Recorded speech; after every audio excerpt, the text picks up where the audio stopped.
ನಮಸ್ಕಾರ ದೇವರುಗಳ big boss ನ ಅಗ್ನಿ ಪರೀಕ್ಷೆಯ ಹೊಸ ಅಪ್ಡೇಟ್ ಬಂದಿದೆ. ಇವಾಗ ತಾನೇ ಬಿಗ್ ಬಾಸ್ ನ ಅಗ್ನಿ ಪರೀಕ್ಷೆಯ ಹೊಸ ಪ್ರೊಮೋ ಬಿಡುಗಡೆ ಮಾಡಿದ್ದಾರೆ ಕಲರ್ಸ್ ಕನ್ನಡ ವೆಬ್ಸೈಟ್ ನಲ್ಲಿ. ವಿಡಿಯೋ ಸ್ಟಾರ್ಟ್ ಮಾಡೋಕ್ಕಿಂತ ಮೊದಲು ಆ ಪ್ರೊಮೋ ನೋಡ್ಕೊಂಡ್ ಬರೋಣ ಬನ್ನಿ.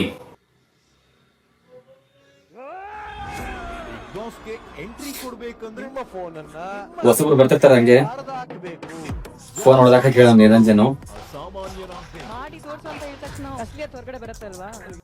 ಸಾಮಾನ್ಯರು ಅಸಾಮಾನ್ಯರಾಗ್ಬೇಕಂತ ಹೇಳಿ ಸಂಗೀತ ಶೃಂಗೇರಿ ಅವ್ರು ಹೇಳ್ತಾವ್ರೆ. ಇಲ್ಲಿ 60 ಜನ ಏನ್ ಕರ್ಸಿದಾರಲ್ಲ ಸಾಮಾನ್ಯ ಜನನ್ನ, ಅವ್ರಿಗೆಲ್ಲ ಒಂದು ಟಾಸ್ಕ್ ನ ಕೊಡ್ತಿದ್ದಾರೆ. ಅದರಲ್ಲಿ ಇಬ್ಬರಿಗೆ ನಿಮ್ಮ ಫೋನ್ ಅನ್ನ ಹೊಡೆದಾಕಿ ಅಂತ ಹೇಳ್ತಿದ್ದಾರೆ. ಇಲ್ಲಿ ಸಂಗೀತ ಶೃಂಗೇರಿ ಅವರು ಹೊಡೆದಾಕ್ತಾರೆ. ನಂಗೆ ಫೋನ್ ಹೊಡೆದಾಕಿದ್ ಏನ್ ಬೇಜಾರಿಲ್ಲ. ಅವ್ರು ಫೋನ್ ಹೊಡೆದಾಕಿ ಬಿಗ್ ಬಾಸ್ ಸೆಲೆಕ್ಟ್ ಆದ್ರೆ ಅಂತ 10 ಫೋನ್ಗಳನ್ನ ತಗೋಬಹುದು, ಅಂತ 100 ಫೋನ್ಗಳನ್ನ ತಗೋಬಹುದು. ಆದ್ರೆ ಇಲ್ಲಿ ಫೋನ್ ಹೊಡೆದಾಕಿದಕ್ಕೂ ಅಳ್ತಿದ್ದಾರೆ ಅಂತಂದ್ರೆ ಅದನ್ನ ನೋಡಿ ವಿಚಿತ್ರ ಆಗೋಯ್ತು ನನಗಂತರು. ಏನ್ ಮಾಡ್ತೀರಾ ಆಕ್ಚುಲಿ? ಪ್ರೊಫೆಷನ್ ಏನಿಲ್ಲ, ಉದ್ಯೋಗ ಪುರುಷ ಲಕ್ಷಣ ಅಂತ ನಾನು ಟಿಕೆಟ್ ಕೊಟ್ಟು ಪಿಕ್ಚರ್ ನೋಡ್ತೇನೆ. ನಿಜ ಹೇಳ್ತಿದ್ದೀನಿ ಸ್ನೇಹಿತರೆ, ಇದನ್ನೇನಾದ್ರೂ ಈ ತರ ಅಂದ್ರೆ ಇಲ್ಲಿ ಸೆಲೆಬ್ರಿಟಿ ಹೆಸರಾಗಿರ್ಬೋದು, ಇನ್ನೊಂದಾಗಿರ್ಬೋದು, ಮತ್ತೊಂದಾಗಿರ್ಬೋದು, ಇನ್ನೇನಾರು ಹೇಳಂದ್ರೆ ಈ ವ್ಯಕ್ತಿ ಈ ದೊಡ್ಡ ಕಾಂಟ್ರವರ್ಸಿ ಸ್ಟಾರ್ಟ್ ಆಗುತ್ತೆ. ನನ್ನ ಪ್ರಕಾರ ಮೋಸ್ಟ್ಲಿ ಹೇಳಂಗಿಲ್ಲ ಅನ್ಸುತ್ತೆ. ಹೇಳಿದ್ರು ಅಪ್ಪಿತಪ್ಪಿ ಆ ಪ್ರೋಮೋದಲ್ಲಿ ಯಾವುದೇ ಕಾರಣಕ್ಕೂ ಅಪ್ಡೇಟ್ ಮಾಡಲ್ಲ. ಇದು ಮಾತ್ರ 100% ಒಂದ್ ವೇಳೆ ಅಪ್ಡೇಟ್ ಏನಾದ್ರು ಮಾಡಿದ್ರೆ ಬಿಗ್ ಬಾಸ್ ಸ್ಟಾರ್ಟ್ ಹಾಕಿನ ಮೊದಲೇ ಕಾಂಟ್ರವರ್ಸಿ ಸ್ಟಾರ್ಟ್ ಆಗುತ್ತೆ ಈ ಸರ್ತಿ. ಇಲ್ಲಿ ಈ ವ್ಯಕ್ತಿ ಏನ್ ಹೇಳ್ತಾನೆ ಅಂದ್ರೆ, ನಾ ಏನ್ ಕೆಲಸ ಮಾಡಲ್ಲ, ಮನೇಲೇ ಇರ್ತೀನಿ, ನಾ ಒಬ್ಬ ಸಾಮಾನ್ಯ ವ್ಯಕ್ತಿನ ಹತ್ರ ಹೇಳ್ತಾನೆ. ಅದಕ್ಕೆ ನಮ್ಮ ಸ್ಮಿತಿ ಮೇಡಮ್ ಏನ್ ಹೇಳ್ತಾರೆ ಅಂದ್ರೆ, ಉದ್ಯೋಗಂ ಪುರುಷ ಲಕ್ಷಣ ಅಂತ ಹೇಳ್ತಾರೆ.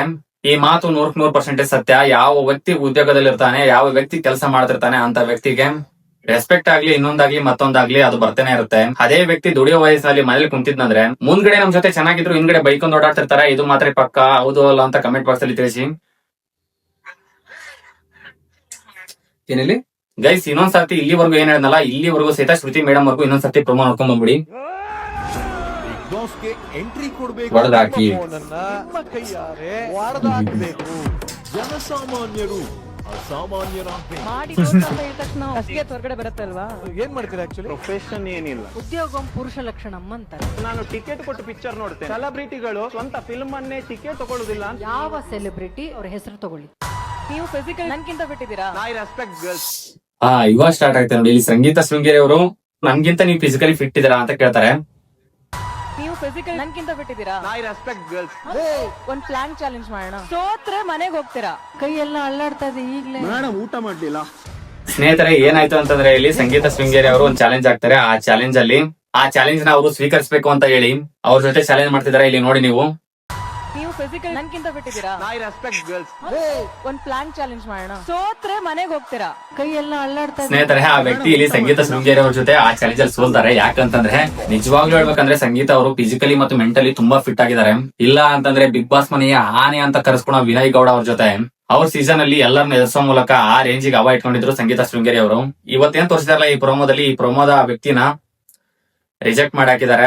ನೋಡ್ಬೋದು ಇಲ್ಲಿ ಸಂಗೀತ ಶೃಂಗೇರಿ ಅವರು ರೆಡ್ ಲೈಟ್ ನ ಹಿಂಗ್ ಹೇಳ್ತಾರೆ. ಅದಕ್ಕೆ ಇಲ್ಲಿ ಮೇಮ್ ಪ್ಲೀಸ್ ಮೇಮ್ ಅನ್ನೋ ತರ ಇಲ್ಲಿ ರಿಕ್ವೆಸ್ಟ್ ಮಾಡ್ತಿದ್ದಾರೆ ಅವರು. ಸ್ನೇಹಿತರೆ ಅಗ್ನಿ ಪರೀಕ್ಷೆ ರೌಂಡ್ ಅಲ್ಲಿ ಏನ್ ಸಾಮಾನ್ಯ ಜನರನ್ನ ಕರ್ಕೊಂಡ್ರಲ್ಲ, ಈ ಸಾಮಾನ್ಯ ಜನರಿಗೆ ಸಾಕಷ್ಟು ರೀತಿಯಾದಂತಹ ಚಾಲೆಂಜ್ ಗಳನ್ನ ಸ್ವೀಕರಿಸೋ ತರ ಟಾಸ್ಕ್ ಗಳನ್ನ ಕೊಡ್ತಿರೋದಾಗಿರ್ಬೋದು. ಈ ರೀತಿಯಾದಂತಹ ಸಾಕಷ್ಟು ಟಾಸ್ಕ್ ಗಳನ್ನ ಈ ಅಗ್ನಿ ಪರೀಕ್ಷೆ ರೌಂಡ್ ಅಲ್ಲಿ ಕೊಡ್ತಿದ್ದಾರೆ. ನನ್ನ ಪ್ರಕಾರ ಈ ಅಗ್ನಿ ಪರೀಕ್ಷೆಯಲ್ಲಿ ಮೆಂಟಲಿ, ಫಿಸಿಕಲಿ ಮತ್ತು ವೈಯಕ್ತಿಕ ಜೀವನವನ್ನು ಸಹಿತ ಚೆಕ್ ಮಾಡ್ತಿದ್ದಾರೆ ಅನ್ಸ್ತಿದೆ ಯಾಕೋ. ಇದ್ರ ಬಗ್ಗೆ ನಿಮ್ಗೆ ಅನ್ಸುತ್ತೆ ಕಮೆಂಟ್ ಬಾಕ್ಸ್ ಅಲ್ಲಿ ತಿಳಿಸಿ. ಇದೇ ರೀತಿಯಾದಂತಹ ಬಿಗ್ ಬಾಸ್ ಅಪ್ಡೇಟ್ ಗಳಿಗಾಗಿ ನಮ್ಮ ಅಕೌಂಟ್ ನ ಫಾಲೋ ಮಾಡ್ಕೊಳ್ಳಿ. ಮತ್ತೆ ಮುಂದಿನ ವಿಡಿಯೋದಲ್ಲಿ ಭೇಟಿಯಾಗೋಣ. ಅಲ್ಲಿವರೆಗೂ ಟೇಕ್ ಕೇರ್, ಗುಡ್ ಬೈ.